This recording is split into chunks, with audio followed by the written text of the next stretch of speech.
line, that's looking all the way up to almost Magnaletti. And just asking, how do you tell the gender of an elephant? Except for the obvious. Even the obvious is not as obvious with elephants. This is a bull. Let me just go a little bit forward again. He's very curious still. He was eating on our left, he walked around and he's eating here again. There's a lot of other things. He's following those elephants in the front, but he wants to know what we're about. So, very nice age for an elephant this as well. As I said, sort of a teenager. So he's probably about 15, 16 years old, 17 maybe. Don't think yet, probably 15. And he's a little bit curious about us. So we're just moving sideways. You see, we're not moving towards him, we're moving along the side. Now I'm going to stop just now, and then maybe he's got the courage then to come and inspect us again.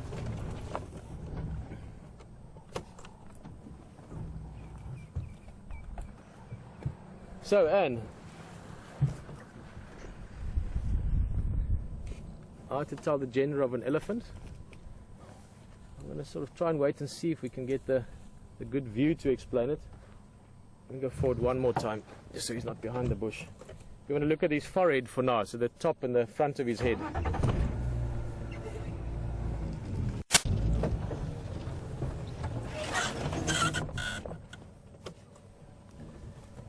Here's a nice view. Now this is still a young bull, so it's not as obvious as it would be if this was, let's say, a 30-year-old bull.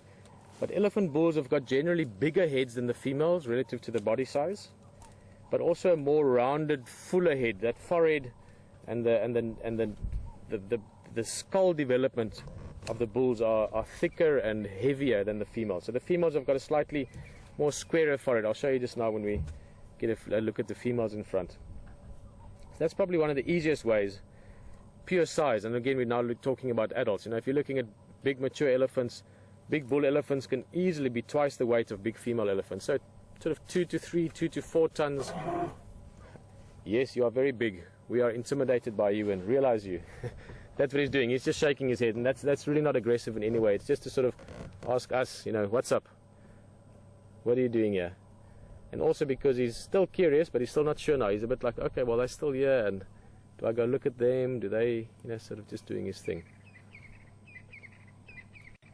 So the bulk is the difference. Big bull elephants in this area, you know, really big males will be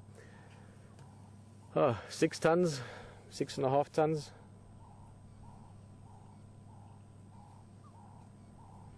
Have a close look there at the, he's going to turn, obviously. No, maybe not. Have a quick look at the tusks. Right in at the tips. This is still a young bull, so he doesn't have very big tusks yet. If you can see, now he's going to stick it into the bush. Look at his left-hand tusk, so the further one from us. Can you see it's got a little groove in it? Looks like you could sort of hook your finger around it if you wanted to. Now if he's going to break a branch, just see, he's probably going to snap it with that tusk, although this is not, he's not eating that bush that his tusks are at, he's eating a low down, a little shrub on the ground. But elephants have got what you call a working tusk. So typically he will use his left or his right tusk more often than the other one. And he would also be slightly better coordinated with it. So a little bit like humans. They're typically stripping tree bark off little twigs and things. He would use that tusk, and he would just be more comfortable and more coordinated, literally, on that side. So the interesting thing, you can normally see the working tusk from little grooves like that, or that it's generally a little bit just sort of more cleaned and polished, if you want, from again working with it, digging out things, breaking out things, stripping bark, that kind of thing.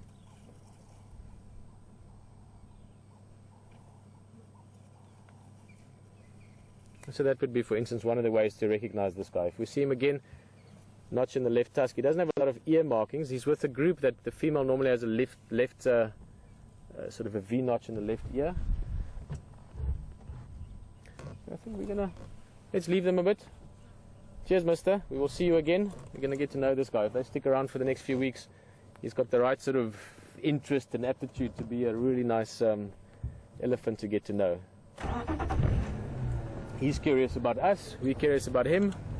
That makes for a good relation. Let's have a quick look at the youngsters. Sorry, I never like leaving elephants, because elephants, even more so than a lot of other animals, you're a sort of intimacy, almost the word I want to use, the closeness, the personal or the sensitivity of the experience you can have with them is often directly linked to the time you spend with them. So the more time you spend with them, the more they get to know you, to the point where eventually they even come up and have a little look at you and see what you're about. Although, we sort of cut off from them. Just show you the youngster, a couple of years old. And we will see this guy again. But at the moment it's not the best viewing conditions.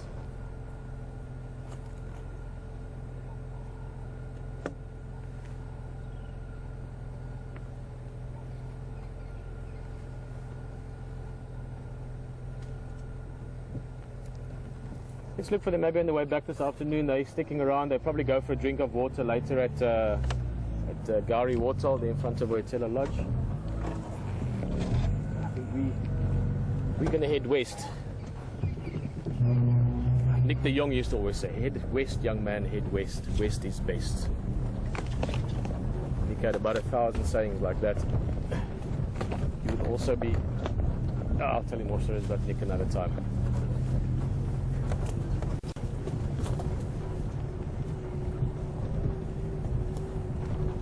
Right, I'm going to let the game drivers know, so that if anyone else is looking for elephants, they know they can plan their sort of morning safari accordingly so that they can see these guys at some stage.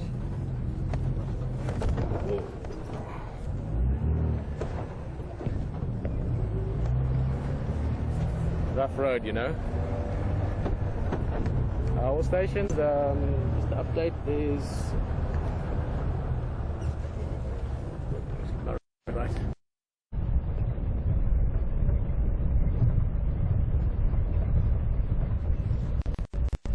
First, this area, welcome back. We found some tracks, but I know Pete was with elephants, so I wanted to leave you with him. They were fresh tracks, but we went into a couple of areas and just cannot find him. But at the same time, I'm just sort of coming down to this area here now to see if we might have missed him coming across an area and coming down to some of his favourite spots. The temperature's definitely warming up. The sun is starting to break through the clouds, so he'll be potentially still active, depending on what happened last night. And if he is around, we are definitely going to try and find him. We'll just come down to this lovely little sort of riverine area here, or what we call a drainage line, which is like a dry riverbed. I say that many times just to explain to you, because when we refer to it as a drainage line, it doesn't really make any sense to you if you don't know what we're talking about. So it's basically a dry riverbed. And this is sort of a beautiful leopard territory through here. Cool, lots of sort of shadows now. And just trying to keep our eyes out. Now, of course, we're looking for many other things other than leopard. Anything that we come across we'll always stop and have a look at. But I just want to utilise this coolest part of the morning to try and find them. And then we'll start to go to some regular little spots where we know they may use to get out of the heat of the morning. It's great to have you on board. This is one of the most fantastic opportunities for a lot of our team to be able to bring this to you live.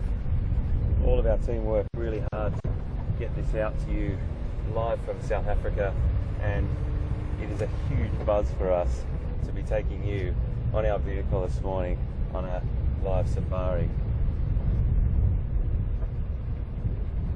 Whilst I'm here, I'm just going to shoot across to this little spot where we know that hyena den.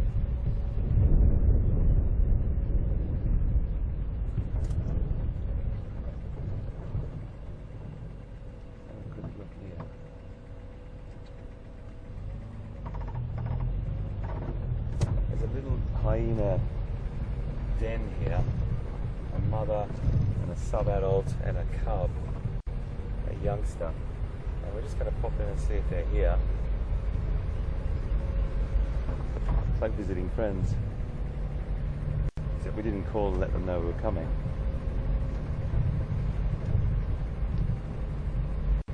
Rather bold of us, but anyway, I think they'll understand.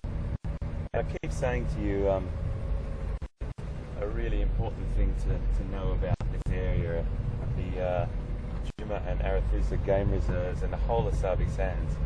The animals here are very, very familiar with the vehicles.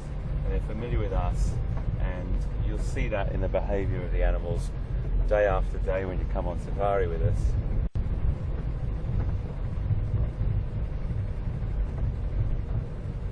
They may or may not be in.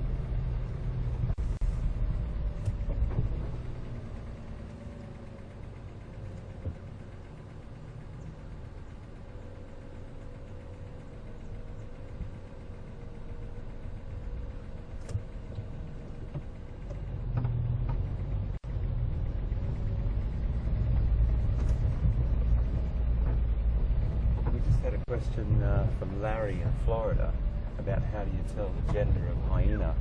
Well, they are a little bit tricky because the females have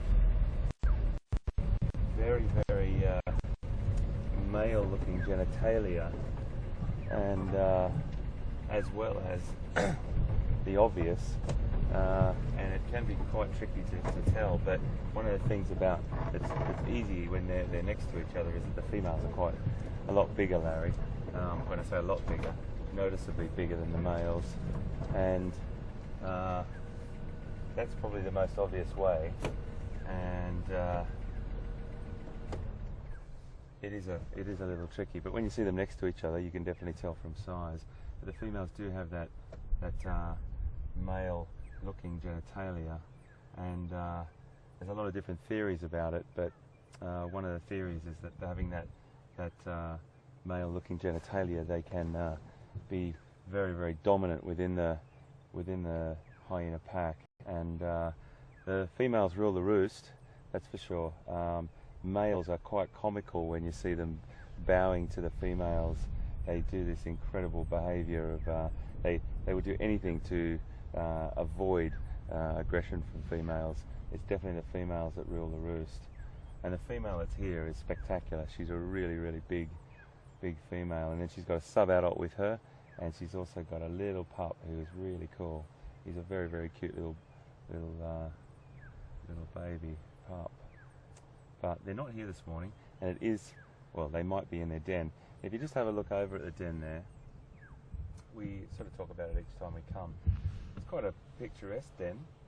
Beautiful shady tree above it there, and those entrance holes that have been excavated by the hyena. But the original excavation was by an animal called an aardvark, and you may and may not have seen one before. They're quite elusive. If we're lucky, we may see an aardvark on safari. That hole that you can see right there was originally dug by an aardvark. Now, they are a hoofed animal as well. Aardvark directly translates as earth pig, and they're not really related to a pig, that's for sure, very distantly, but they are a termite-eating hoofed animal. They're an extraordinary creature to see, nocturnal, very elusive, but we might bump into them on the end of our sunset drives. And what they would have done is use this termite mound to build a burrow, and then the great thing about that is they then leave that, and then another animal will take it over, potentially a warthog, or maybe just straight to a hyena. Leopard have also been known to be holed up inside big aardvark holes, which, as I said, potentially were holes that were used by warthog or hyena before that. So they're not here at the moment, but we will always come back and see. They're beautiful creatures, absolutely fantastic, and have a very special place in the dynamics of the bush. They give lion and leopard a run for their money and keep them on their toes, that's for sure. And they really are great creatures. We're just going to move on and carry on down and look for some more leopard spoor and everything else that we bump into. When I do slow down like this, it's just because I've got a great big on the back of my toy truck here, which is a fantastic vehicle. It's taking us through the reserves. It's all decked out specially. It's custom built. We've got lights on it. We've got all our broadcasting equipment. It's a proper big toy. with a bit of kick.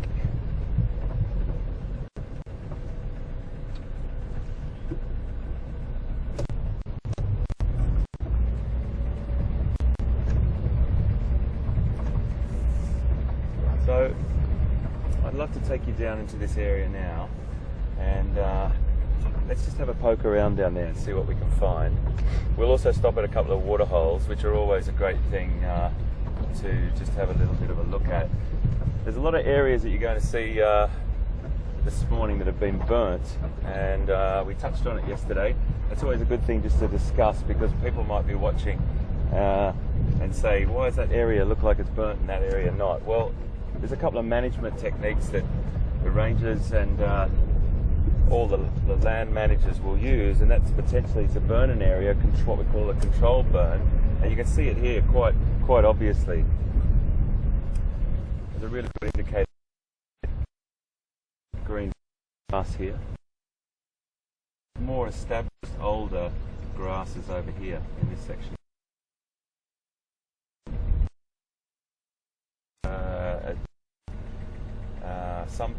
But wildlife, it is an incredibly important thing.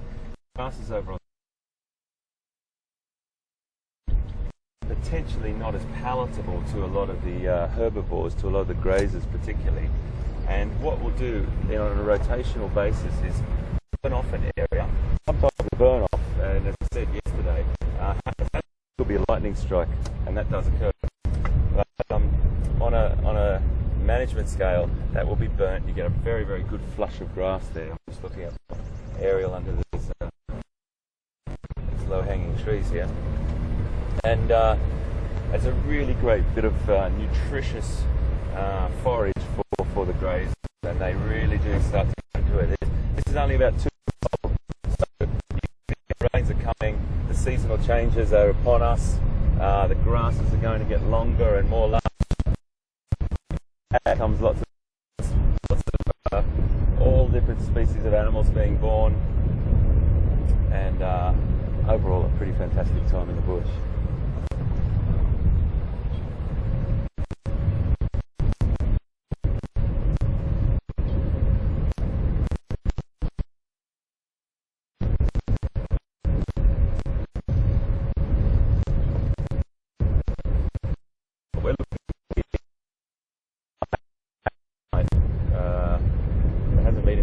Through here, and if I see left tracks or line tracks for that matter, or any tracks, last night when we were here,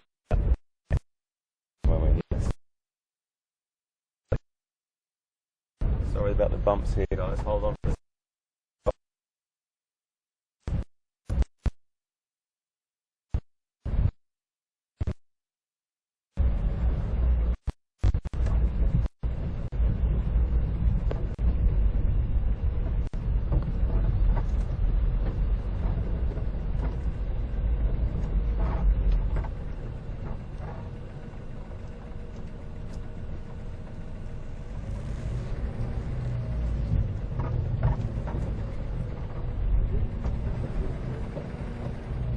Going to turn around and head back up. I feel like I just got a feeling, a sense that I'm going a little bit away from the freshness of those tracks, because where Pete picked up those tracks last night was back up that way.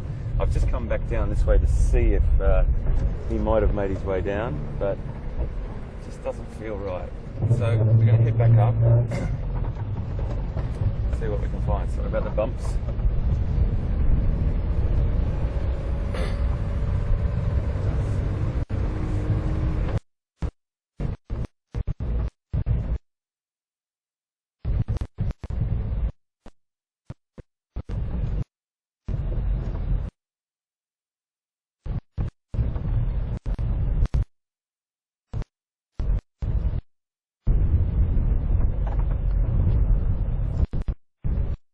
Had a from Bev, really great question, Bev, about when you're self-driving on safari. I'll come back to you right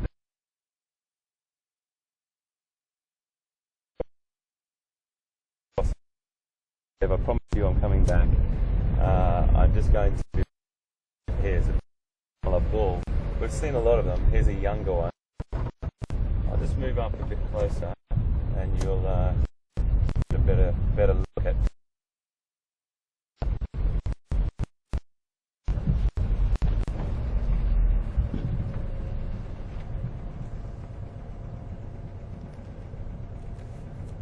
Just walking off from us a little bit, but I'll just try and go forward a little bit for you. That's a nyala, spelled N-Y-A-L-A, nyala. It's a beautiful antelope. We see them a lot. There's a lot of them around here, great population, but there's lots of parts of Africa that I've been to where the nyala just completely run as quickly as you see them, they're gone. And that's just another great indicator of how relaxed these animals are. Those two boys are on a bit of a mission to go and have a bit of forage, I think. So we'll move on. Back to your question, Bev, and thank you for being patient. Your question was, when you're on self-drive, how do you...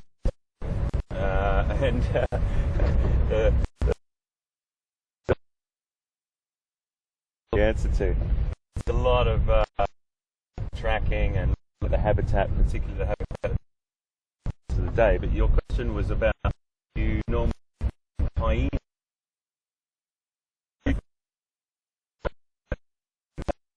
Is there going to be a leopard around if I see a hyena? Well, not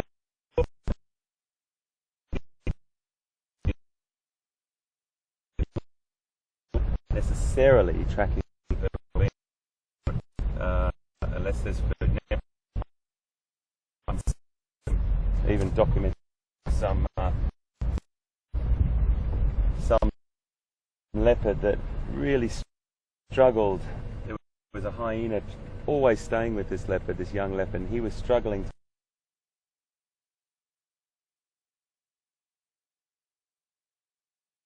trying to take the leopard's food, and he was succeeding because most leopards won't take on a hyena.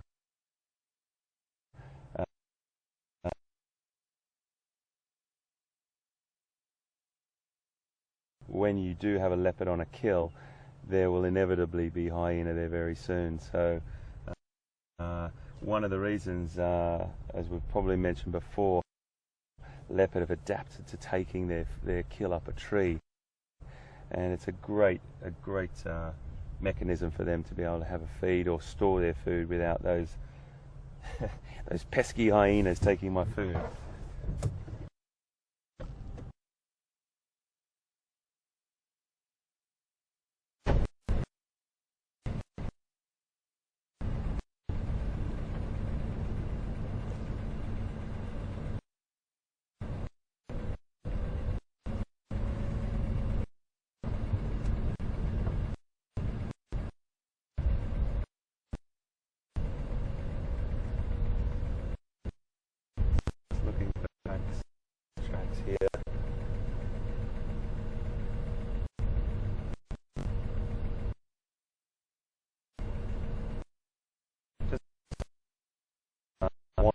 In Ohio, and Wanda, your question was, do we look for leopards up trees, either storing their prey or placing their kill up a tree, or even resting? The answer is absolutely yes, absolutely yes.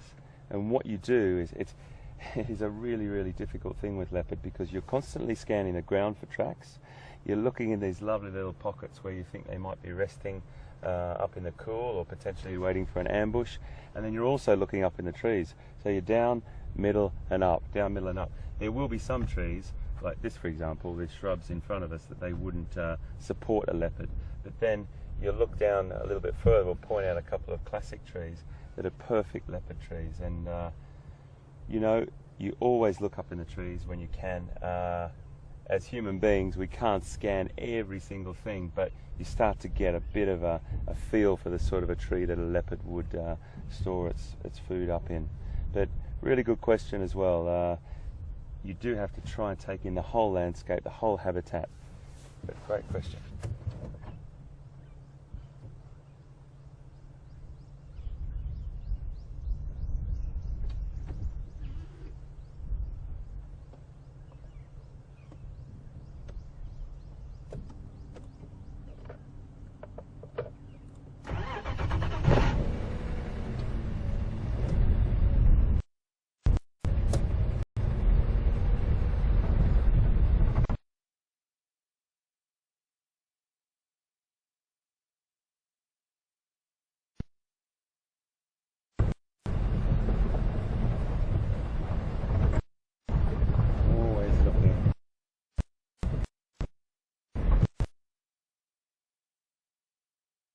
really is.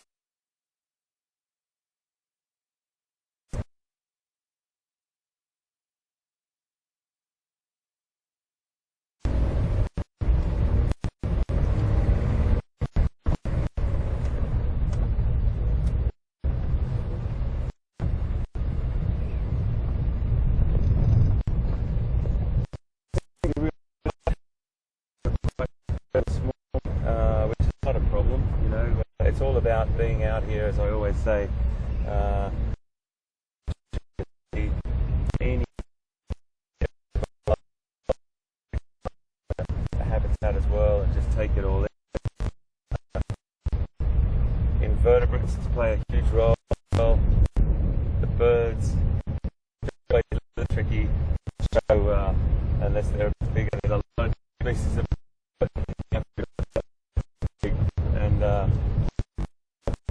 which I would never ever argue that they're not important. It's sometimes hard to identify when they're flitting past and picking up on the camera. The hawks and the buzzards I really love. We'll try and stop.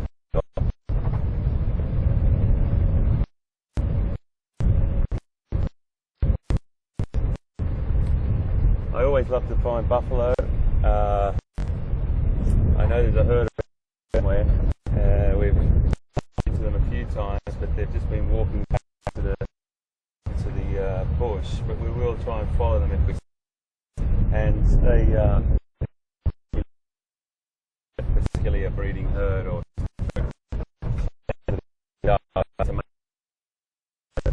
I had about 10 years ago with a mate of mine, maybe not, no, maybe about 7 years ago.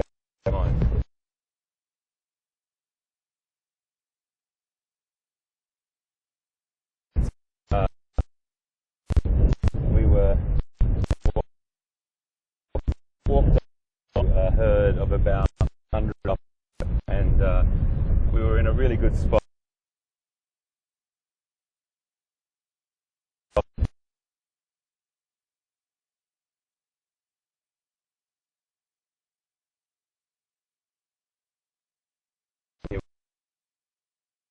Which is a bit more of a major.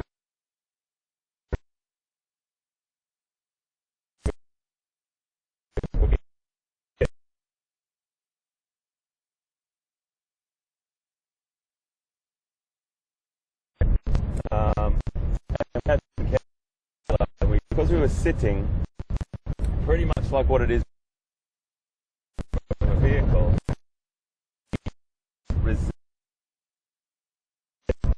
They were completely with us. We were crouched down. We sat and had this encounter for an hour and a half with Buff.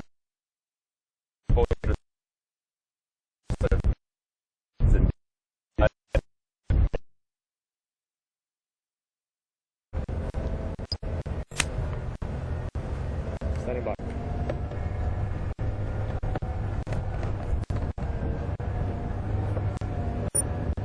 Welcome back.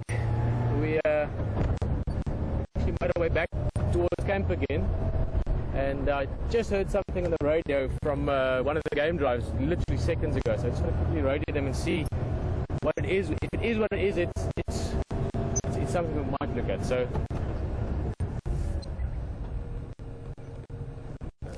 squirrel calling there.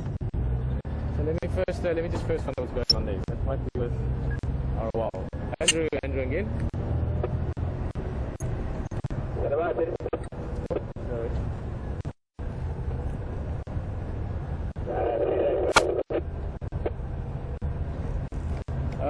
Jamfo, you ingwe tambuti da.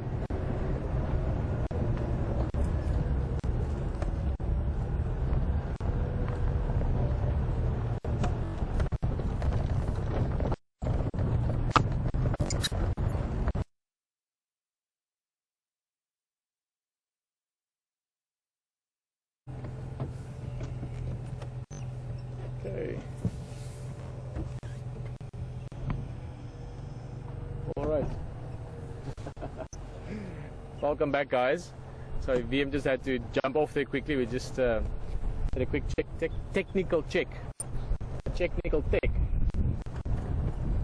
Please, if you are new with us, maybe first or second time on the drive, I'd like to just remind you that we are doing tests. In other words, this is something that normally would happen, let's say, behind the scenes. But the way Wild Earth like to do it is we share as much and as far as. So we just decided, you know what, rather than test things quietly and then coming and getting you out and drive with us live, let's just test live. So we're giving it a try while we're driving, while we're testing, and we thought that's exactly the spirit of things. We want to take you on a journey, we want to take you on experience in Africa, on a safari, and for those of you that are keen, join us from the beginning and sort of grow with us at the moment. But it is the technical test phase, so there are a few glitches, this and that. You can imagine, well, you don't have to imagine, but you can easily imagine that we are in the middle of the bush, and at the same time, you, wherever you might be, East Coast, West Coast, Europe, Namibia, South Africa, Australia. I wonder if you've got any other Australians with us other than HD. London, maybe. Maybe you might be from. To share all of this real time is something quite amazing, I think. Then again, I'm getting quite grey, so it shows that I am sometimes still surprised by technology, but I'm really happily surprised by technology in this case. So to do that, there will be a few little glitches to work out. Mr. Murphy, he also loves being on safari, and he's decided the most exciting place for him to be on safari is with us. So we've got to, befriend him a little bit and get him to find a comfortable place in the vehicle where he can sit quietly and not bother us. So Mr. Murphy, welcome in the vehicle. You're welcome. Just sit back and relax with the rest of us and just enjoy the drive. Don't have to do anything. We'll take care of it. Just heading north now. Let's see how it goes.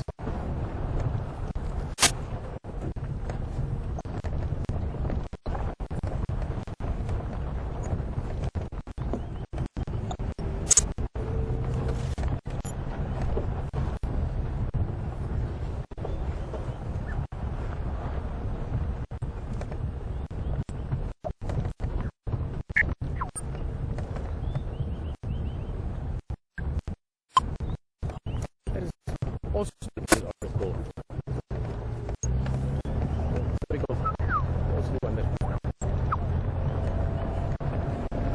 sorry, black-headed oriole is a bird. We were talking about it lots yesterday. A bird that has sort of become the sort of first call option for most game rangers when they call each other in the bush.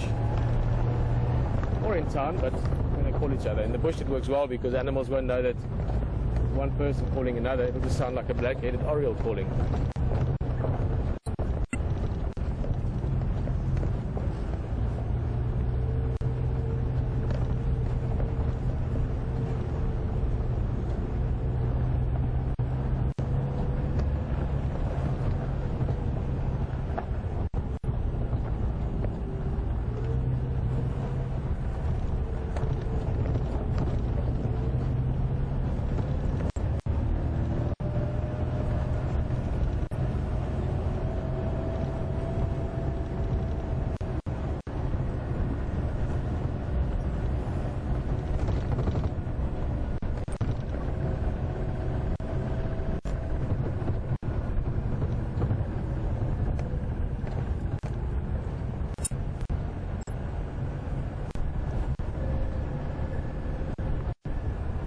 I always love it when we can make believers out of possibly non-believers.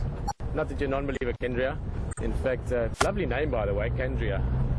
Kendria's just saying she doesn't know if we answer questions on Twitter as well. Guys, we answer questions from both Twitter and the email, so if you do have a question or something to ask or mention, like Kendria just did, she wasn't sure if we're actually answering questions from Twitter. Yes, we do. And you can tweet us at Safari Live, so hashtag Safari Live, and you can email us at questions@wildearth.tv. Just for interest sake, and I'm just picking up the last few days with questions. Questions are lovely. It really is a very, very nice part of the drive, and it has a massive effect on the drive as well because it really steers the way we all have a conversation. One conversation leads to the next. This is a very normal principle for any conversation. So questions that are pertinent to what's going on, what we're looking at, what we're sharing, in other words, things that we're all thinking about. It's very nice because then it's a combined conversation, but also questions that are specific to things around us, things you hear, things you see. That's always lovely as well, showing that you know, maybe highlighting something that we might have missed. And then for, I think, more often on the Twitter account, and it's not necessarily that you tell us.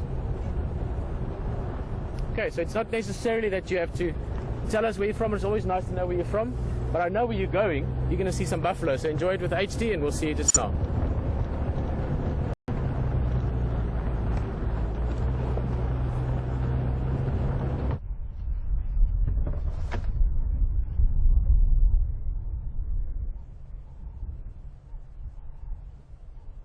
This is the sort of thing I love coming across. It's a perfect little scene here at a water point.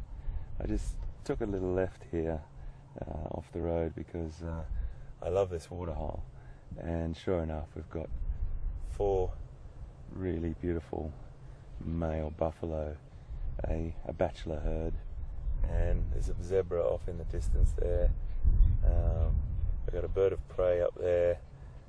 I think it's a kite of some description. I can't quite see from here, but being harassed by some other birds. There's a lovely little scenario going on here.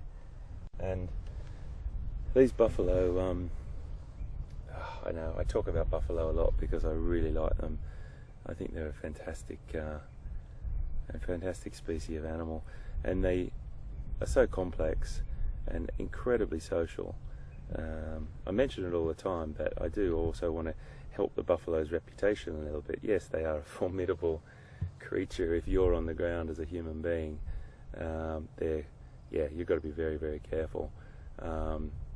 And they are one of those creatures that just epitomizes the African bush. But they've got that reputation because they are a formidable adversary.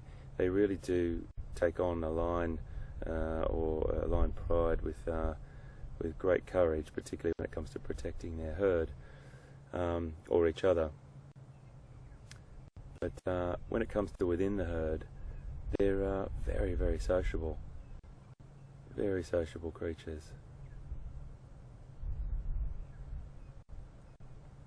What they're doing right now, they've just been down for a drink, and they're ruminating, which is they're chewing what we call chewing their cud, and you've probably seen cows doing this, or potentially these animals in the wild yourselves. But they really do just take it pretty easy. These boys will look after themselves, protect themselves, but they still could be taken on by a lion pride. This boy at the front here is amazing. He's a huge, huge male.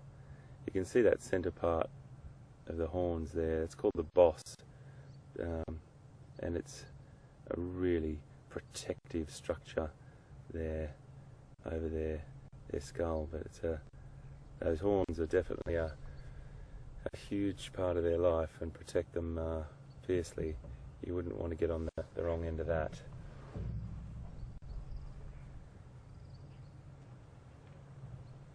I'm just going to stay back this distance because as soon as we go around this corner, I need to go up over that dam wall. I don't really want to move them on. I want them to move off without us disturbing them. It's lovely to see the zebra in the background there, all coming down to that water point. Now these water holes are obviously a place of fantastic action, and you see that, look at that buffalo as well. They just put their heads on each other. But the zebra, going back to the zebra, they're drinking there. There's always a couple of them looking out for potential danger. 1 minute it can be quiet and peaceful like this, and the next minute it could be a completely different scene with one of the large predators, particularly lion, coming down here and taking advantage of that situation.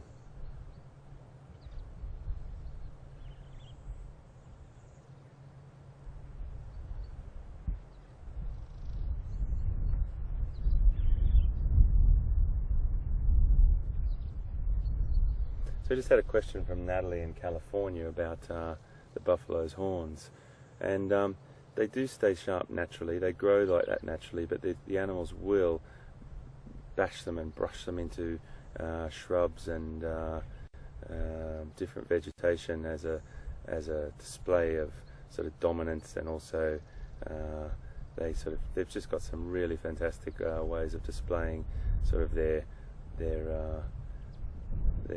strength, and they do it quite often. That potentially could keep them in a particular condition, but to answer your question, Natalie, they do grow like that naturally. Now, obviously, the more, let's use the word beautiful, form they are, like this magnificent boy that's right in front of us, staring at us. If he was to go into a few battles with other animals, they do break off. You do see a lot of animals with only one or the tips broken off, but these males are in prime condition. So Natalie, to answer your question, they do grow like that naturally. You can just see, if we can zoom in there, Brian, on that bull, he's got a couple of beautiful birds on his back there. He's got some red-billed oxpeckers just on his back there, and you can see them just creeping up his back. They're taking parasites off him. Some people refer to them as tick birds, and they will be picking the ticks off. They're more like bloodsuckers in a way. They go for the ticks because the ticks are full of blood, but if he had an open wound on him, sometimes the tick can not necessarily be a help to the animal, but would be more of a hindrance by keeping the wound open, unfortunately. So the buffalo and lots of other different species, see how he just crept along that animal there. Got fantastic set of claws, these birds, and they got the ability to hang off the animal's skin and hair with these very, very fine claws, and they will take the parasites off. You'll start to see also another couple of birds. There's a small bird. It's very, very difficult to see from here, I think, but you might see him flitting around. It's a little black bird called a fork-tailed drongo, and he's a little flycatcher, as well as there's some starlings there, and they will be sort of congregating around the buffalo, because as the buffalo kick up grass or vegetation, they might unearth a little morsel for one of those birds, or send an invertebrate, a flying insect or something, into the air, and the birds will benefit from that. So everything fits in, everything works together, and all the animals that we're looking at have a special place in the habitat and the environment. They are taking their time, so we're just going to sit for a little bit longer. So just to finish my buffalo story, the reason why my friend and I, Marius, sat with those buffalo for an hour and a half, an hour and 3/4, is because those 200 or 300 buffalo that were with us, surrounded us on this termite mound, and then they all started to lie down and rest and ruminate, chew their cud. So Marius and I looked at each other and went, "We look like we're here to stay for a while, mate."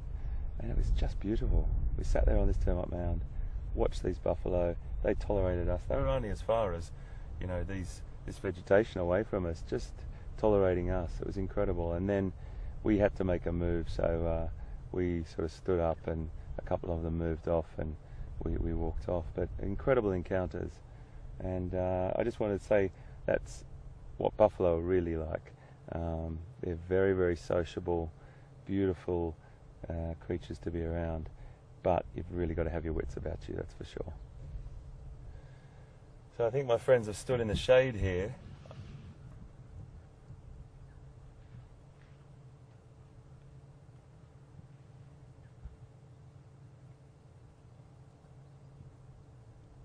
So we just had a tweet, thank you Anne, on Twitter. That's really interesting you said that. I was just about to say how you spelt boss before, and I thought, will I say that? And I thought, yeah, I'll say that. And then the oxpeckers came onto, and I digressed. But it's a really great question. It is actually as you spell it, B-O-S-S. It's the boss on the front of the animal's horns there. So great question. But that was from Anne. Gave us a great tweet there. Anne and everyone else, we're going to scoot up this road here because I don't want to disturb these bachelors. They look like they've had a hard night. probably protecting themselves or looking after each other. They're having had a drink. Our zebras are just there as well. We're going to scoot up this road here and just let them be. So let's see what else we can find.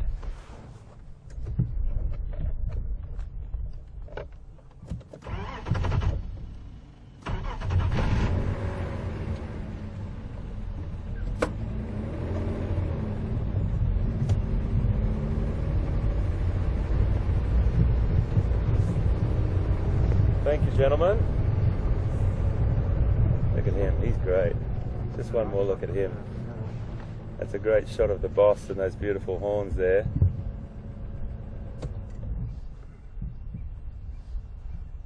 Nice. And so these are what we call bachelors, and just a little bit more on the buffalo before we move off is that the reason why they're there is either that they've reached their prime or they've been ousted from the herd, and sometimes they form these bachelor groups, and they might stay in those groups for a prolonged period, or they might split off, and they form all different numbers. The buffalo, you can have a solitary bull, you can have two older bulls that just stay together for quite a long time, and then you can have these bachelor herds. Yesterday I saw a group of about 15, but that might have been subgroups meeting up and splitting off, but they're normally in about 3s, 4s, up to 6, and they'll look after each other. He's a big boy.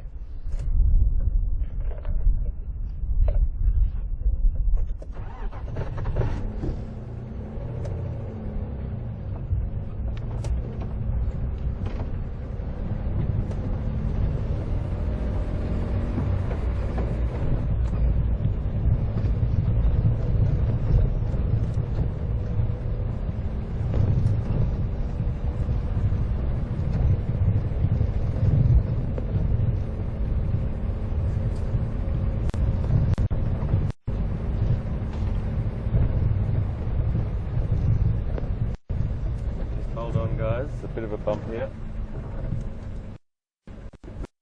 Coming across the road, so just hold on.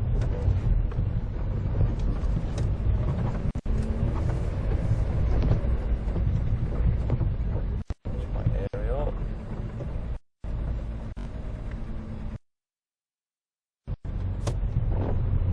Thank you, Brian.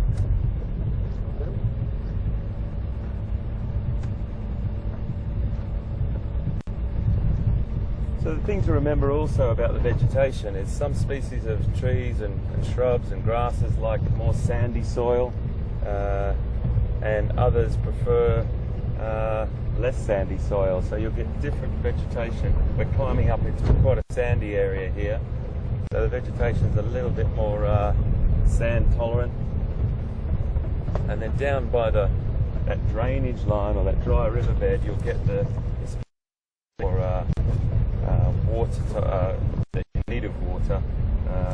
These ones up here are a little bit more resilient, and they'll have modifications to their leaves, either really tiny leaves, very, very hardy, glossy leaves in the real hot parts or dry parts of the year.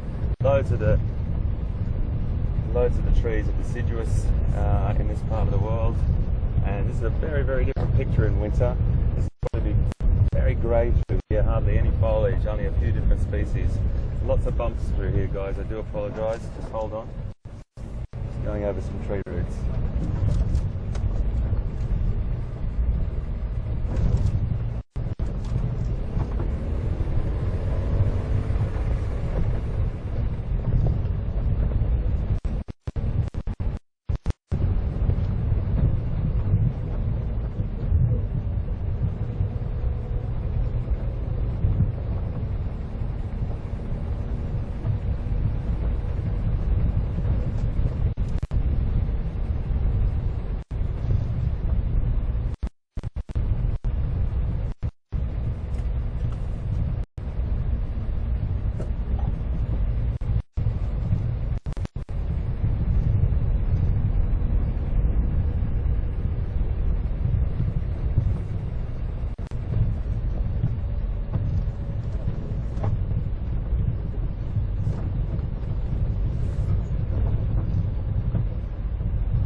pretty cool.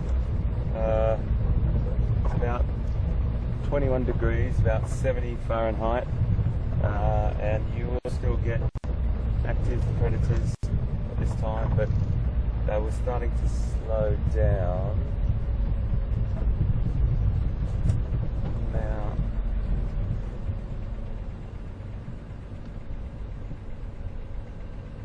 I'm not sure what I just saw there. I'm just going to drive up a little bit further. It's always good to look up in the sky as well, because the signs of an animal on a kill, as prey or vultures, will be circling, and I thought I saw a vulture, but I didn't.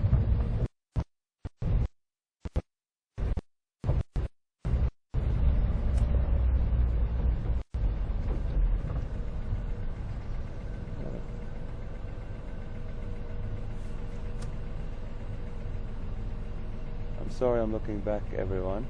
I'm just looking at a bird of prey, and it's very difficult. Oh, he might come over now. Is he going to land here? He's coming over our head now. Right. Definitely. It's just a really hard to tell from it.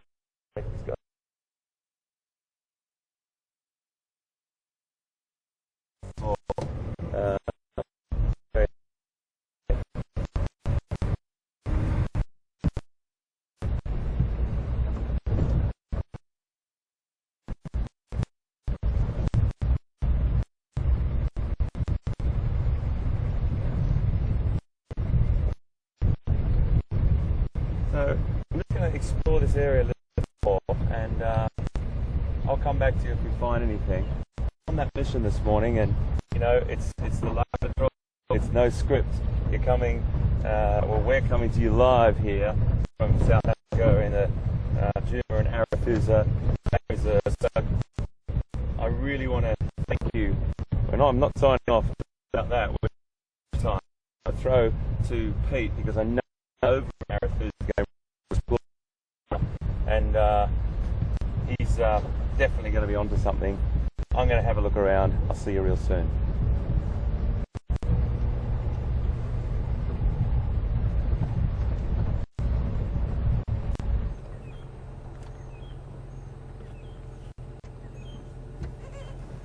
Welcome back this side. Sure you enjoyed those buffalo and a bit of bird life. It's always nice to enjoy the small things as well. I'm just going to stop here for a minute or two. Just had a lovely bird fly away, but if you look in that area, just on that termite mound, yeah, there's the first head popping out. Right in there. See, there we go. That's a dwarf mongoose, or in this case mongooses, not mongoose.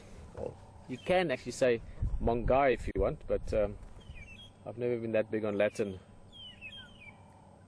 I don't really see my Latin speaking friends too often anymore. That's a youngster as well. So if you look at the two, the one on the left's an adult, the one on the right's a youngster. And yesterday we had a lovely experience with the hornbill and the mongooses, but it was a bit overcast and they didn't leave the burrow area. Now there's a bird that's doing exactly the same thing with these guys, following them around. But you can't see the bird now, it's behind the trees there. If we see it just now, I'll show it to you. It's a beautiful bird called a long-tailed shrike. Black bird with these bright white markings on the wing. And it's the long-tailed shrikes that you can hear calling, that sort of almost like a strange whistling sound.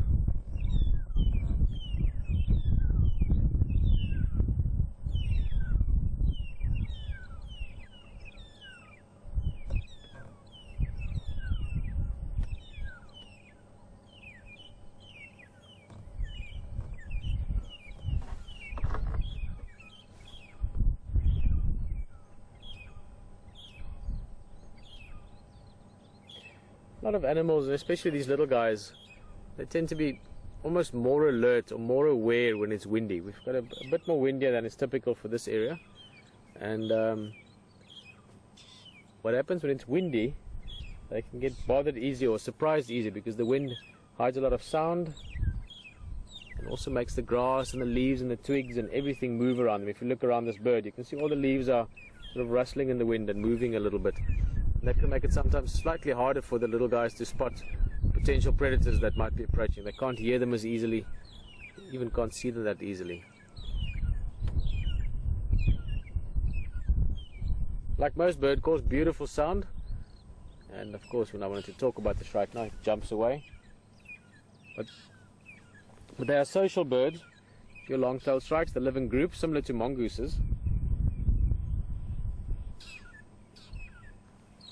And these guys, again, they will probably know each other. Long-tailed shrikes aren't as specifically territorial or as localized as your yellow-billed hornbills would be. What I mean with that is the yellow-billed hornbill would actually know one or two groups of mongooses and they would work together quite often. The shrikes would probably work a much wider area. But still there would be that relationship, that cooperation, if you want, between the two species. We were discussing yesterday the different symbiotic relationships.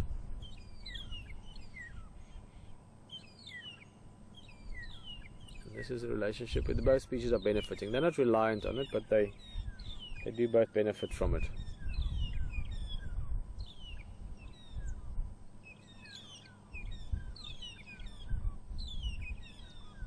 Okay. Let's move along a little bit. I'm busy doing one of my favorite things in the whole world again, and that is driving a road I've never driven before. I've never driven on this road. I've never seen this area. I've never seen those dead trees, and I've always just loved that. So I'm exploring a new area. We're on Arethusa now, which is to the west of Waiatela and Gari that we were on earlier. And even though I know the area, I don't know the localized area, so new tracks to explore, new areas to see. This is a lovely place. We're still going to see something beautiful here. It's a nice open plain, bit of a clearing, nice for cheetah, but also good for leopard, good for lion, but actually just really good for good viewing. You know, it's just easier to see things when it's an open area. So we can explore a little network of roads here. I was just looking at the map. The best way to get to know these roads, people often ask us, how did you get lost? Now, obviously if you've worked in an area for a year or 2 or 3 or 10, then you know the roads just like you know your own neighborhood. But if you're into a new area, the best way to do it is just to drive the roads, familiarize yourself with it, get some landmarks, you know, big trees or funny termite mounds or anything that can help you recognize the spot. And that's what we're going to do. This is a little spot called Knobthorn Pan up ahead. And there's quite a few roads around it, so I'm going to drive back, and for the next sort of 4 little shortcuts, use this as the reference point. So we go down, around, another road comes back out, and we do the same again, and then work it wider from that. So explore with me. There hasn't been too many game drive vehicles driving in this area yet, so there's a good chance that we might find something that has not been found earlier today.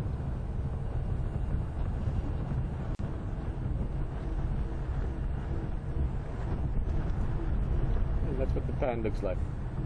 I'll stop here for you. Now this pan at the moment is nothing more than a little bit of green grass and some dried mud. It's not a very big pan, but come rain season, or once the rains really come, this will fill up nicely, and it'll be a very popular drinking spot for especially smaller animals, small or medium animals. What I mean with that is not so much for elephants and buffalo herds and so forth, but it's also a very popular spot for mud wallowing. Buffalo, warthogs, rhino, those kind of animals, they come and roll in the mud. But it's really hot. I mean, today we're very fortunate, it's nice and cool now, but when it's proper hot, when it's you know, uncomfortably hot, then those animals love to come and wallow in the mud. Cools them down. There's also other benefits. It also helps them to rid themselves of parasites. If they've got ticks and things, fleas sitting on their skin, they go roll in that nice sticky mud, cakes up on them, and then later they go against a tree and they go rub and they have a little scratch and clean themselves against it. And then in that process they're also getting rid of the exoparasites, or the external parasites, and they also make the pan bigger. So it's a little bit of a process again. So you've got a warthog coming down, little Pumbaa, he has a wallow and he runs off, and he's probably carrying 300 or 400 or 500 grams of mud with him. A big rhino or a big buffalo, they could go there and have a wallow and carry off 5 or 10 kilograms of mud. And you do that over and over and over the years, you have a little hollow that starts developing. The bigger the hollow, the more water they collect, the more often animals will wallow there. So it's a continuous sort of changing or evolving habitat, these little pans.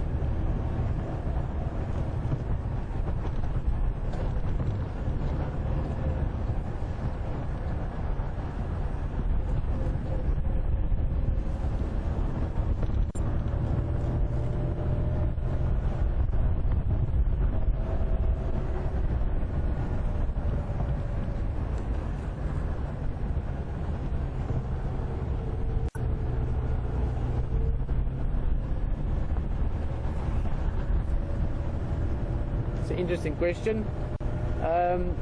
This one coming in from Montana, and what a lovely area. It's one of the places I saw small parts of it, but I traveled in the States. Montana was one of the places I wanted to become a cowboy. I wanted to go wrangle cattle for a while, and didn't quite make it to that in the end. But beautiful area. And Peggy is just asking if we could find eland. Hello, Peggy. Nice to have us here from Montana. It's been a while since I heard anything from anyone in that area. And Peggy, well, you know, technically we could. In this area, it's one large or one vast wilderness, you know, ecologically open with Kruger National Parks and other small reserves, other private reserves around the outsides as well.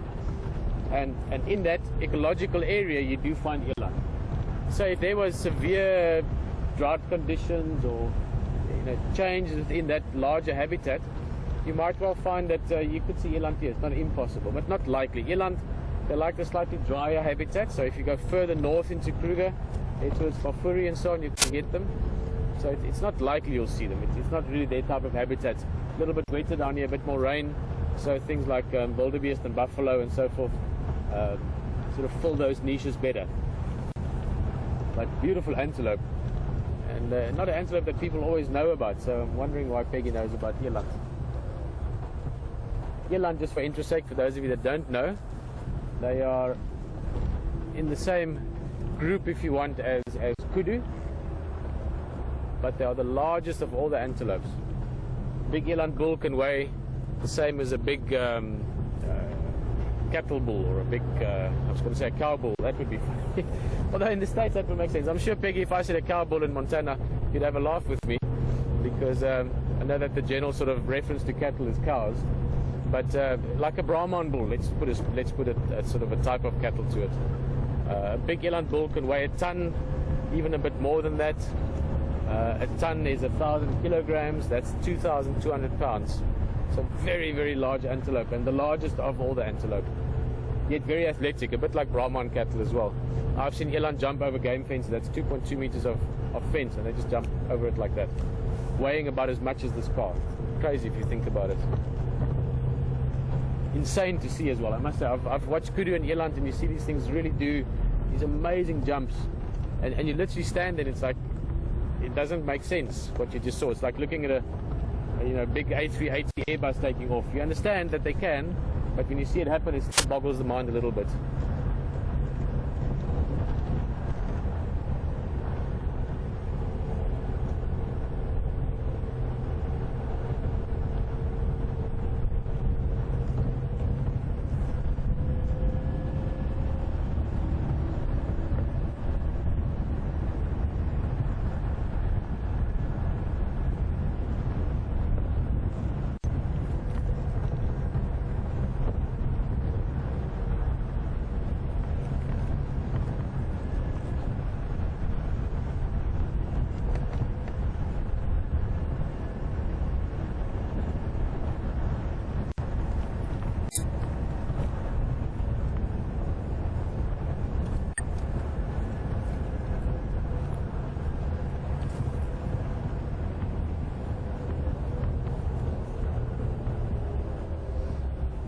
Okay, just looking at the road here. We're the first vehicle to drive here, actually since maybe 2 days ago, but certainly since yesterday afternoon. I can see some hippo tracks here. Let's see if I can...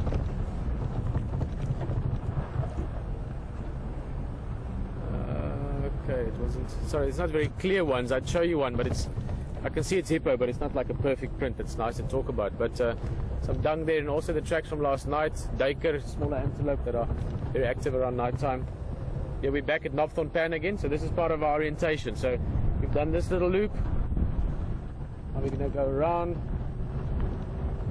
This is one of the old road marks, or not road marks, one of the old things that used to be part of Knobthorne Pan area, and they've kept it as that. Guys sometimes get together, all the game rangers from the area, they'll get together when it's not so busy and make a fire and catch up a little bit, talk a bit of nonsense, have a bit of a social life. Social life is a very interesting aspect if you live out in the middle of the bush.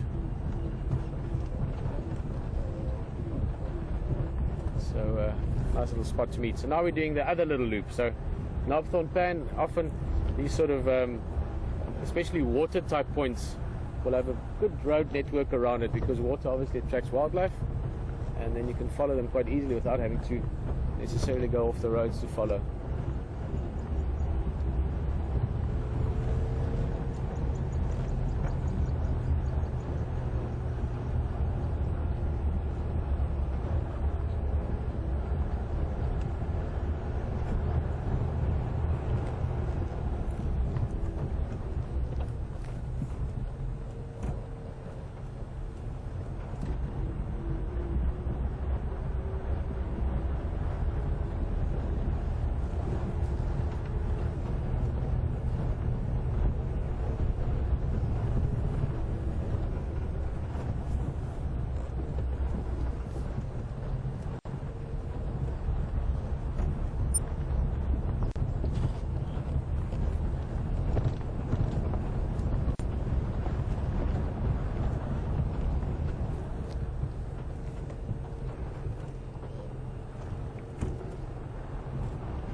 When you do things that you love, there's great, now I can't find the right word.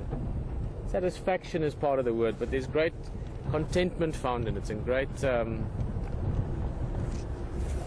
for something a bit more than that, but you know what I mean. And doing this, sorry, Natalie was just asking actually. Natalie, hello. Natalie's from California. I wonder where in California actually, because I've been to parts of California, loved it. West Coast is very, very different to the East Coast, but really liked parts of it. And Natalie's asking why I became a game ranger. Why did I start doing this?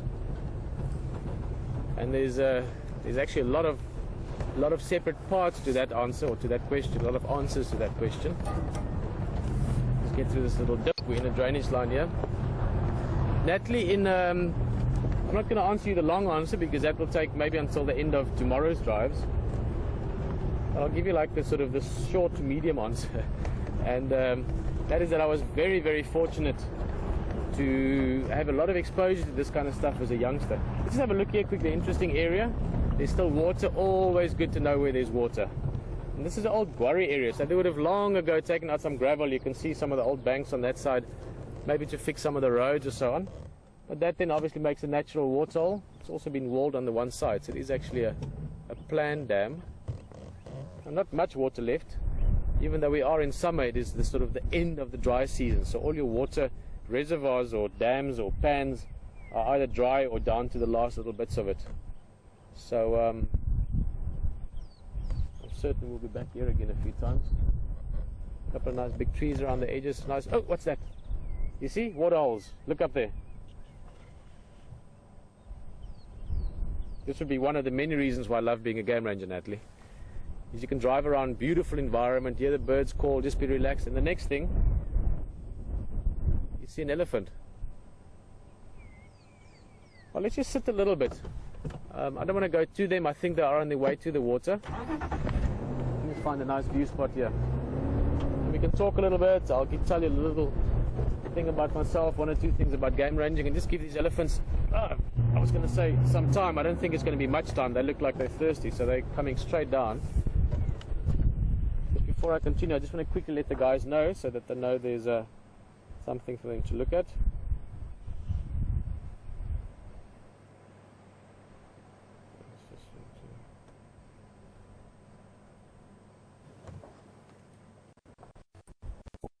Station Arethusa, that copy, guys. Just update. It's a dam here, if I've got it right, at Pan to Pan and Knobthorne Road Junction, just north of Knobthorne Pan, where you split through that Skobani. It's a bit of Marty left here, and then sort of old Quarry Pit Dam. And looks like Small and Slummy and Lorf slowly making their way to the Marty. Oh, is this one red dam?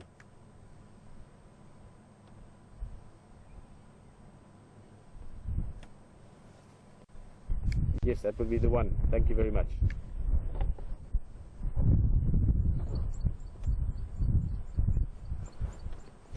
Okay, so this is Red Dam. So I was just looking at the map, and it looked to me like there should be another dam further up the road. But that's the value of local knowledge, getting some nice help there from the other guides as well. It's really nice when all the guys that are the specialists of this area are on board with us to help us. So while we're waiting for these Ellies, they're going to take their time to come down. I don't think they've had a drink yet. They are looking like they're moving this way rather than away. I also don't see their tracks around the edge of the water. So Natalie, I was very lucky as a youngster, and I mean real youngster, small boy, 1 year old, 2 year old, to start going out into the bush with my father for camping. As a family as well, my mum didn't like the camping so much, but she went with as well sometimes. But my dad's always loved the exploration of wilderness areas, and in fact my love for Kruger, for the Lowveld, stems from that as well. My father was born and grew up not very far from here in Tsanin, Letseteli. Beautiful stories from back from their childhood days when the Lowveld was still wild in all respects. The whole Lowveld used to be very, very wild. And so when you see these things and experience these things from a very young age, even from before I can remember, it has a very big impact on you. In fact, one of my first wildlife memories was from a very young age. I don't know exactly, my dad's told me, I forget, but around about 3 years old or something like that, camping in the northeastern parts of Namibia and looking at a lion coming down to a pan there in the area of Bushmanland. HT has spent some time there as well. He'll know that area well. Beautiful, beautiful area. And then just going into wilderness areas, going on camping trips where we go for 10 days, 2 weeks, where you don't see another town or even a village, and you take your own water, your own food, your own everything, and you truly explore, as well as reading. I've read so many books on African exploration, and there's a great romance to it, but in the reality, in the doing of it, there's a great adventure and a great sense of personal freedom and excitement when you do things like this. So those all played a role, and then there was a bit of accidental aspect to it as well, which we'll maybe get into another stage, but I had a really lucky opportunity to work and live in the Sabi Sands. Well, not really work, but live in the Sabi Sands. Again, my father played a role in it. He did a lot of medical services for a number of lodges in Sabi Sands. He took a project for a while. He's a doctor, and he did these medical services for a bunch of lodges in the south. And I lived there and met some friends and thought, well, I'll go guide for a year or two, you know, see some wildlife, watch some elephants. And then that year or two ended up being about 7, 8 years, and then the wild earth thing and this whole live experience and sharing it with people from around the world is something I'm still hugely excited about. Mixed it up with a few other things, but lots of things. The short answer would just be a great love and a great passion and a deep contentment and enjoyment that I get from being out here. And a beautiful way to share it is with guests, through photography, which is something I will still share with you guys over the next while.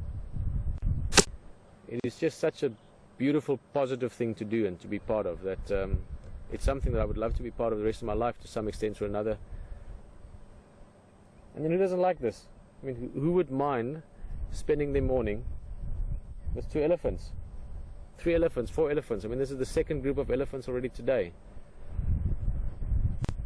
I love being out in nature. I love feeling the wind and seeing the rain clouds approach and smelling it when the rain starts and hearing the thunder and feeling alive. It's just such a nice thing to do, such an exciting thing to be part of. So, Natalie, if you ever come out here, if you haven't been, anyone else in the vehicle, if you've never been on safari, it's firstly very exciting to be able to show you and share with you what it's like. And I would love for it if you could sit down and just feel the wind and smell the smells as well. That's the only thing that's missing.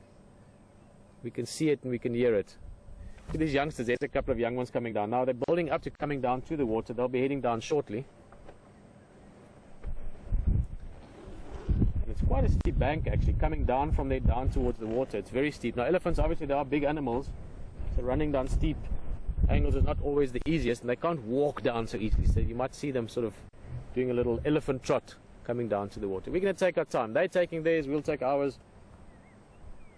Just enjoy the views, enjoy the sounds, and wait for them to come get their drink.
I wonder if you can hear that in the background. It's a little bit far away and also with the wind. But there's two birds with a beautiful whistle.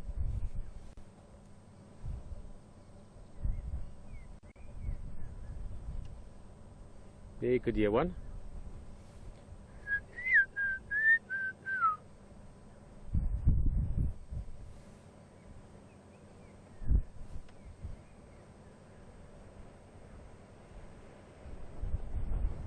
Question from Jenny in Washington asking how long the elephants nurse their young. Kennick, I think, in Washington, and I'm not sure, Jenny, if it's Washington State or Washington DC. I presume from the name there, which I couldn't quite understand if it's Kennick or Kendrick, but I presume Washington State.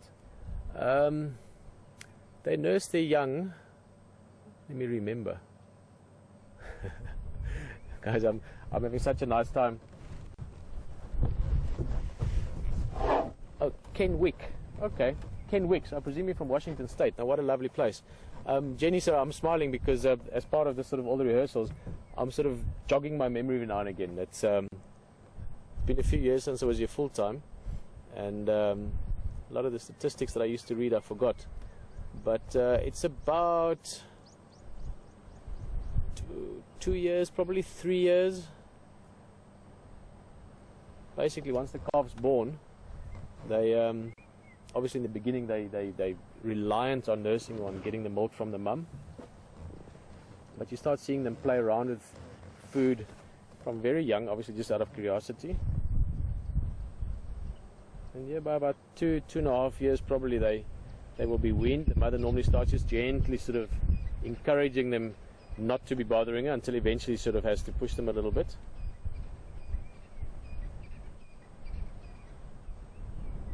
Also depends on conditions to an extent. If there's lots of food, lots of water, then suckling the young for longer is not necessarily a problem. If it's elephants living in the desert, like you get some of those elephants up in Namibia, where I'm from, where I'm living now, it might be a little bit shorter because conditions can be harsh. So the youngsters would be encouraged to start being independent sooner. And again, depending on the conditions, sort of after about 2 or 3 years, the mother might be pregnant again. Keep in mind they've got a long gestation. Elephants have got a gestation of 22 months, almost 2 years that they carry the baby. Oh, this other one's going to come down just now, I think. One of these youngsters on the right. So that will also play a role. In other words, how quickly the female has to start getting ready to have the next young again. And that would also play a role in weaning the youngsters.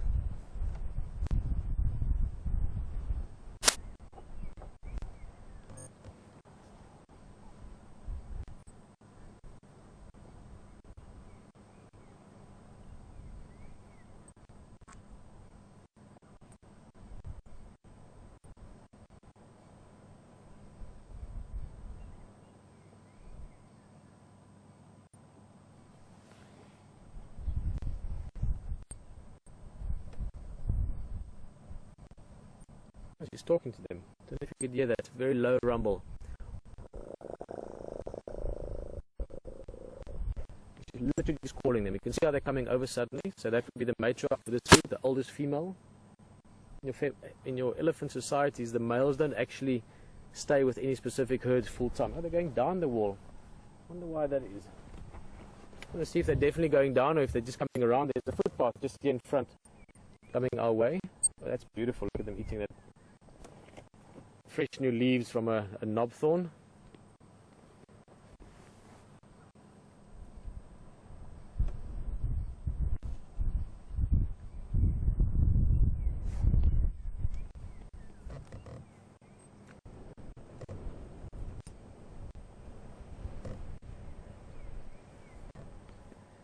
I'm just wondering, quite often you find a little bit of water below the walls as well as these waterholes.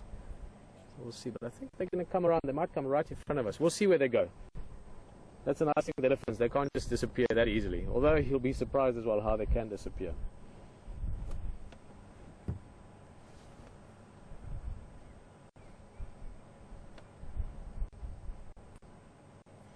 That's actually a lactating female. If you look very carefully, many people don't realize this, but elephants lactate from between the front legs. So 2 mammary glands between the legs. Oh, there she's moving now, but she was standing in a way that you could actually see it quite clearly, the swelling of it. So probably the younger of the 2 calves, or one of the 2 younger ones, would be hers.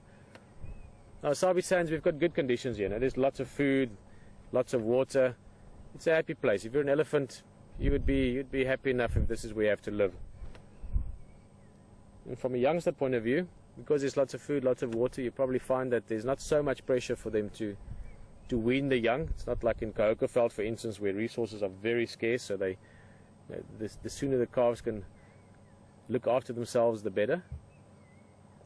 So you'd probably find that instead of the sort of early stages of 2 years or 2.5 years of weaning, it might be that 3 years, even 4 years old, or at 4 years old, the calf could still be suckling. But it's not necessary. From 2 or so onwards, they can survive on the natural habitat or natural vegetation that they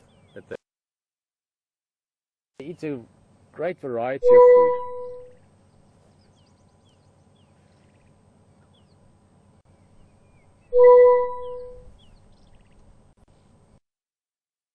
Get you up a little bit closer here. Oh my goodness. See? Persistence pays off.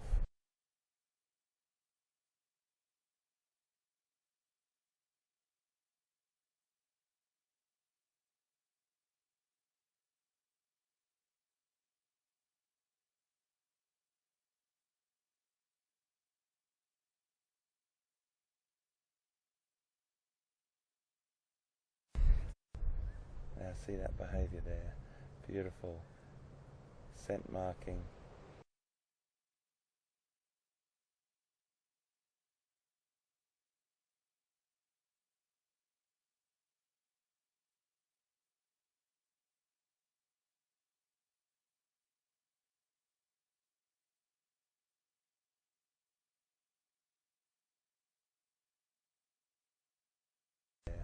Beautiful scent marking.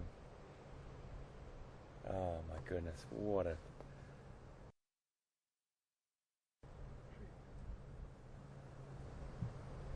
beautiful creature.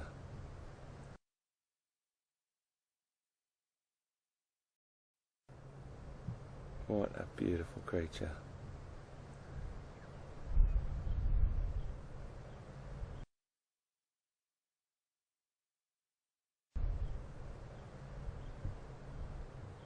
What a beautiful creature. Oh, absolutely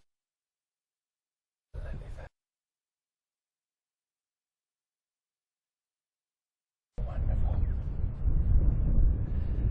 So please excuse the wind blowing on the mic.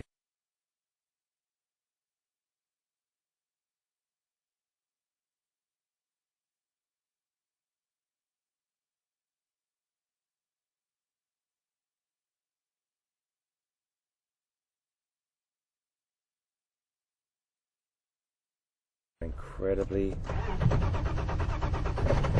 familiar with the vehicles and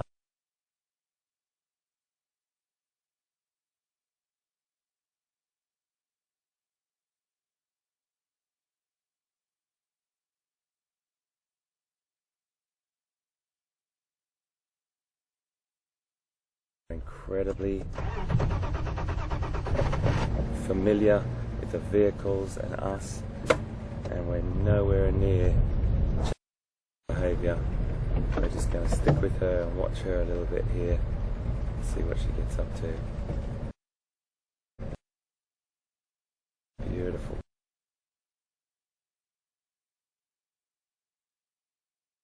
Excitement following this catch is absolutely beautiful. This is my first proper view of Karula.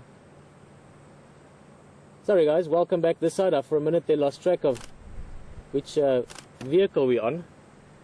This is just so exciting for me to see Karula again. This is my first proper view of her in about 5 years.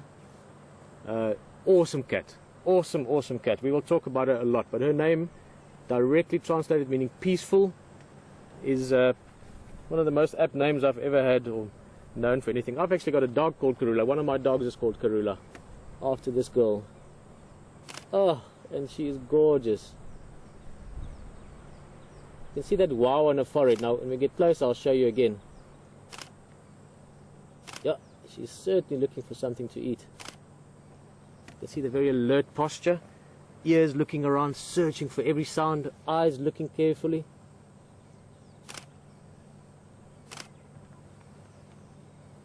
Oh,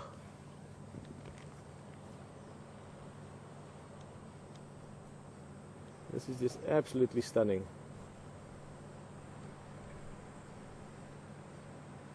Now leopards have got lots of ways that you can recognize them or not. Looking at this one, if we get really close, we'll look at the face later and I'll show you those markings specifically.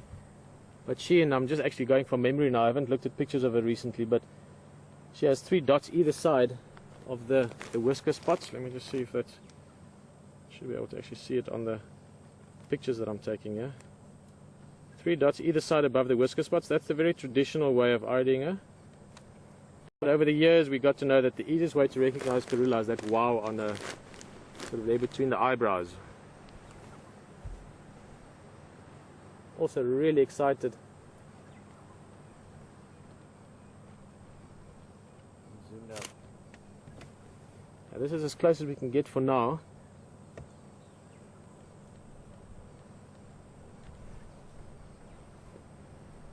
See, I think she's going to move any minute, otherwise we'll go closer, but she's really very alert as to, look at that, the posture, the ears. And she's listening around in general, but with a lot of intent in one direction. So I haven't seen anything there, but oh, I see it. I didn't see it earlier. Look here. You have to look all the way the other way, 180 degrees. We're going to stay right here. I don't even see them. I was so excited about this leopard. There's Nyala right here next to us. That's the one we're looking at. That's one of the females. There's another one even closer, only about 20 yards to our left, which means at the moment there's about 40 or 50 yards separating these guys.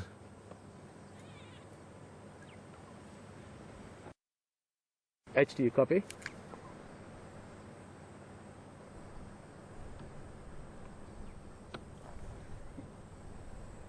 Now, Nyala is one of the prey species for leopard. It's the right size, it's the perfect size. It's a thick area. Keep in mind, Nyala are also very alert. They've got great eyesight, great hearing, great smell.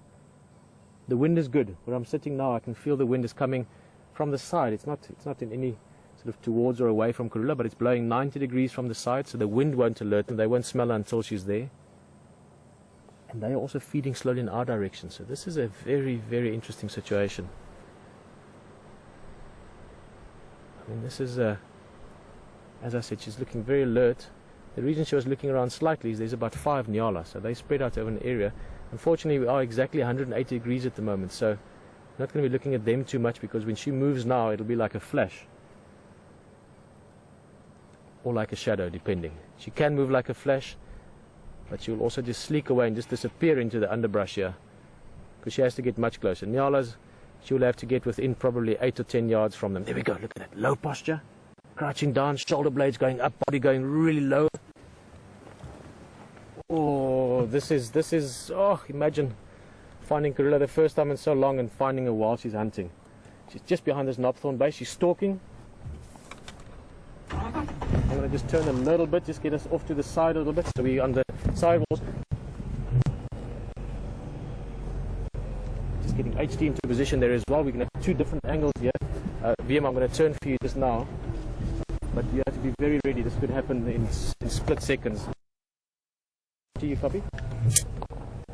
Look at that. There she is. There she is. Yep. Right behind the logs. Standing by.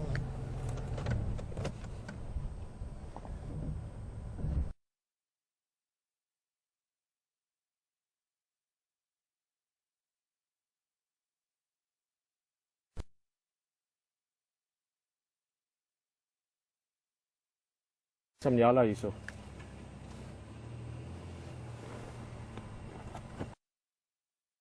East along Central.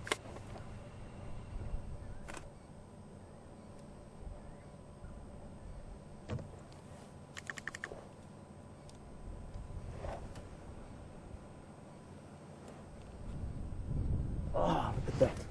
To see a leopard in that posture, that movement, suddenly you really get the sense of, we are talking about a super predator. This is not just a little kitty cat walking around. She's designed for this, she's built for this, she's evolved for this. Oh, sorry, I'm a little bit, not overwhelmed, but this is just any day, whenever you see this, this is so special. For me, there's a little bit of strong personal happiness here as well, just because I really have in my life, I can think back to about 4 or 5 different animals that have had major impact on me, that I shared time with to the point where they became real characters as much as close friends and family have, and this certainly is one of them.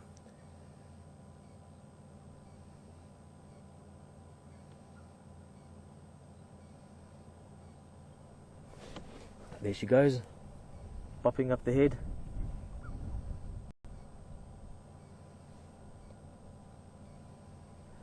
Keep in mind, as I said, the wind is good. It's 90 degrees, slightly in favor of Karula actually. It's slightly more towards her than towards them if you want. And they're slowly moving along now. There's a bit of a clearing from where she's sitting now to where the nyala are. There's a gap that'll be difficult to cross, but they could be moving slowly in her direction as well. So this is what life is all about. Anything can happen at any moment now. VM, I know you know this, but if it looks like she's going to go a little bit wider, because it'll happen so quick. And then just give her a bit of space towards where she's going to go. Visually, I mean.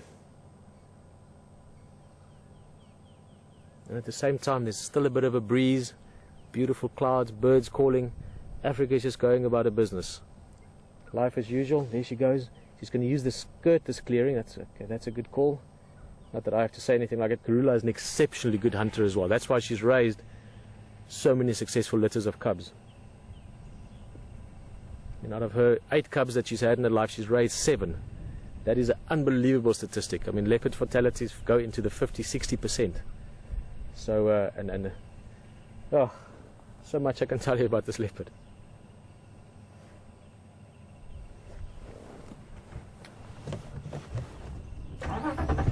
Turn a little bit.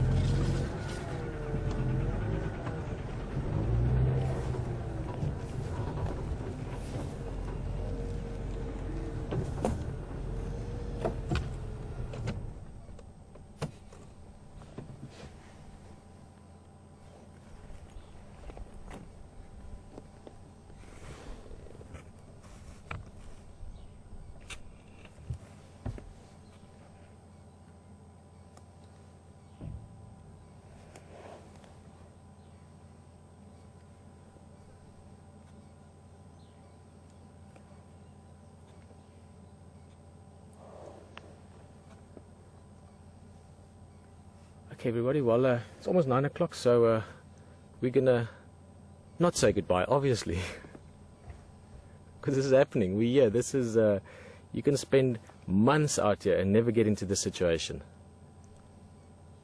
So we're gonna be going on this morning, and we're gonna see where this ends, and also love to find her again this afternoon. So we're going to stick with her until she settles down one way or another, maybe to eat. Okay, she's going again. The Nyala have moved slightly further into the thickets. I think for now we're just going to sit tight. We might not see much, but just want to keep us here off to the back. I might stick along the side here, but I'm just going to give a bit of wider space for now. It's quite thick in there. Don't mind moving around in the open here, but when it gets thick we're making quite a bit of noise. So again, the Nyala and the leopard are both used to it. They don't mind.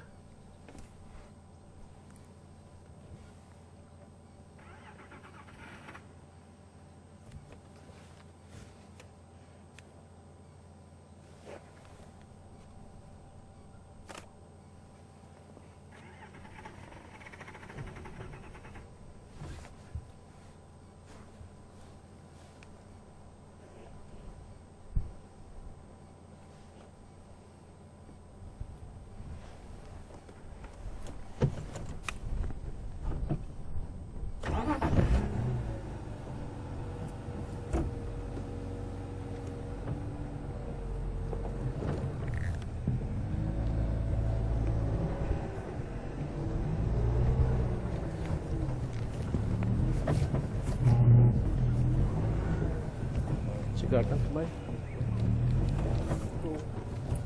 Go around it. Right on the left hand side there. Yep.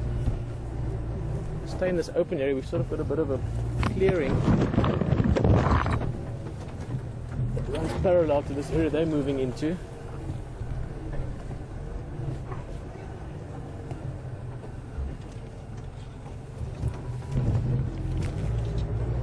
Just see the twitch of her tail in there.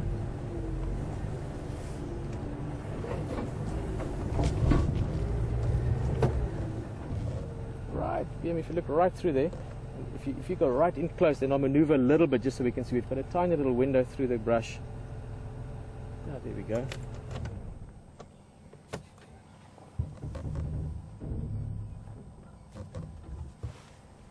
Now you can see how amazingly well those rosettes work to break the shape of the body, to really camouflage it perfectly.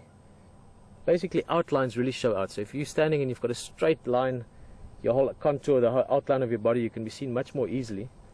Whereas the rosette markings, in many ways, well, in sort of totality, break that outline out or up, but also it resembles sort of dappled light. So they can really blend into different shadows and different light conditions.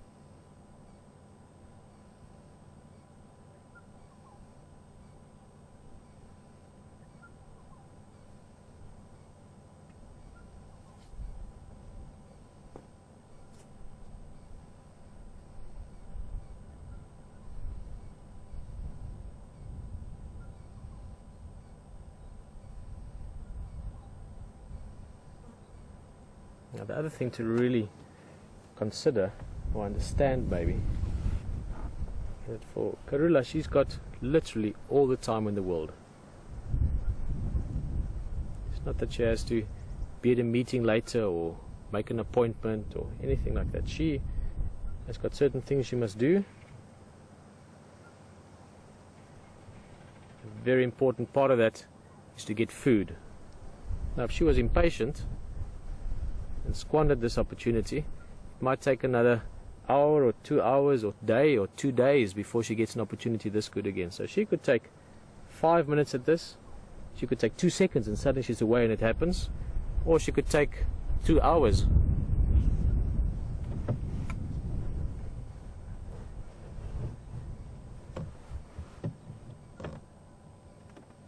There she goes again.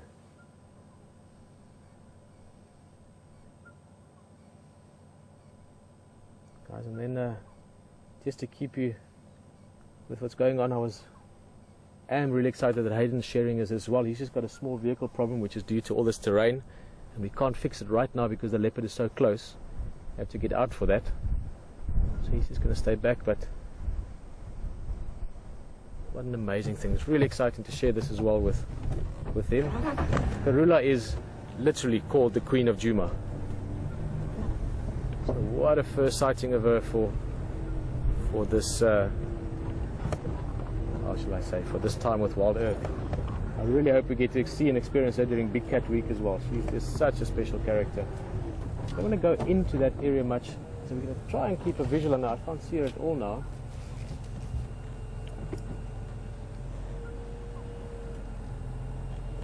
I don't want to go in there too far. Can you see anything from up there, Viam? No.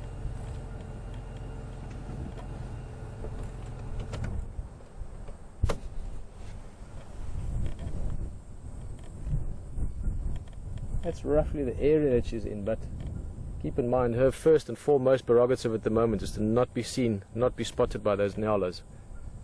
So she's making sure that she's keeping herself low and tucked away in the bush.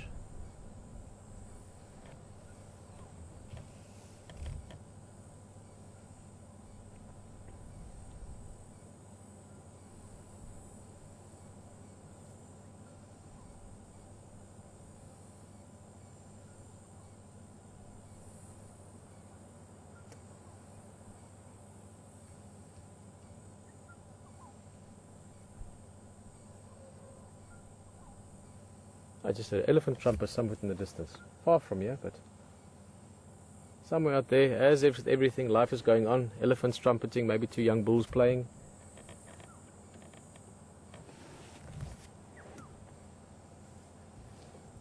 Let's see, maybe there's just this sort of open area here. Maybe we can just poke our nose and then just see if we can find her. You got her? Oh, there she goes, there she goes. Low down. Well spotted, VM. Eagle eyes in the back. Not going to see much more from here because all this up front is very thick now. I think at best we can poke our nose into that clearing and then have a look from there again.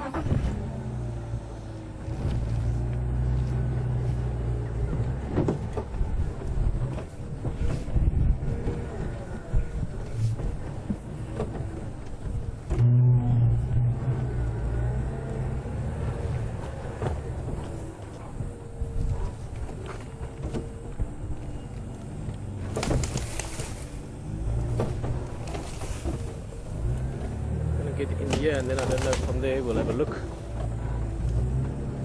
I can see a tail, I can see the nyala as well. They're just up front there from her. Oh, but I think they might have seen her. Look at her. Her posture has totally changed.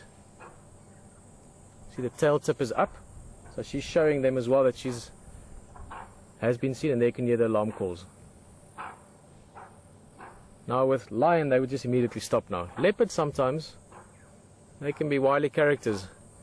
She'll walk away as if nothing's happening, maybe drop down again and try again, but from the way she's moving, I think she's decided that's enough.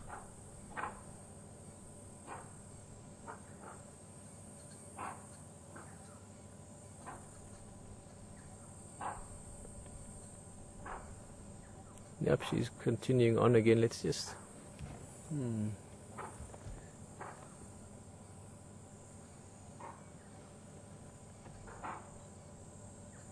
Yeah, I think she's... Oh, can't go in there. It's very, very thick.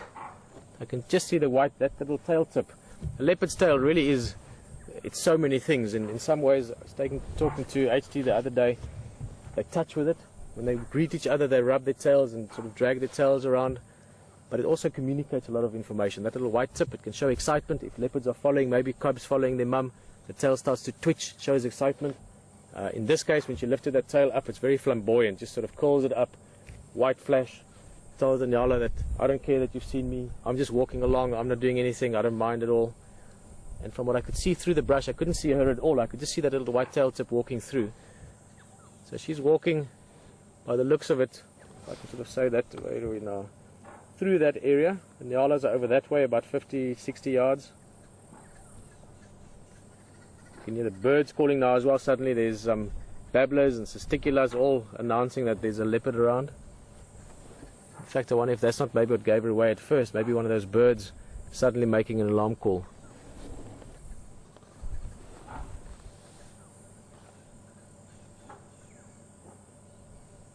Have to look at it this way.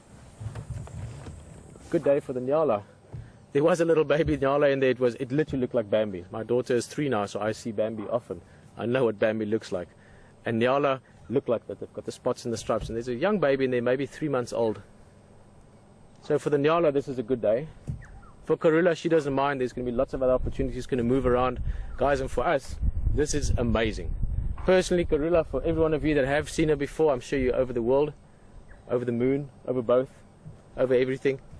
For those of you for the first time with us, this really is what this is about.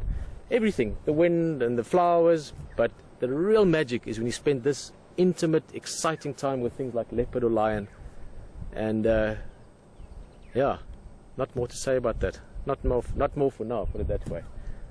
This afternoon, good chance we can find her again. I think she was heading sort of in Gari Dam direction. Maybe she got sidetracked by something. This afternoon, I can promise you, we're going to be out here looking for her, myself and Hayden. Maybe Gari Wardall, maybe she's going to move up to Buffelshoek. She is moving around a lot. It would also be really interesting if she was to meet up with one of her boys, with Kayuma or with Quarantine that we saw the other day, because they're at that age where they are moving away from her, but they would still interact sometimes, and that would be absolutely beautiful for me to see. And I'm sure you'd enjoy it as well. So for now, I think we're not going to see her. We're not going to go further into that. We're going to leave her. We're going to remember the area. We're going to look for her this afternoon in the same area. I'm going to say goodbye from myself, Peter, and from VM, and also from HT and Brian on the other side. They've had an amazing time as well. We're going to quickly help them out. She's moved away far enough that we can get the vehicle out there now. And also, guys, back in control. I know you're very happy, Will and Alex Graham. Thank you so much. It's been an amazing morning, and most importantly, for you for joining us on safari. It is really what this is about. If you weren't here, we wouldn't be. So thank you very much for sharing this with us. And we'll see you this afternoon at, now I must do the math, 4 o'clock, so that's 11 o'clock Eastern time for the afternoon drive. There's a lot of excitement. There's leopard around, there's elephants around. Please come and join us again, and we'll see you then. Bye-bye.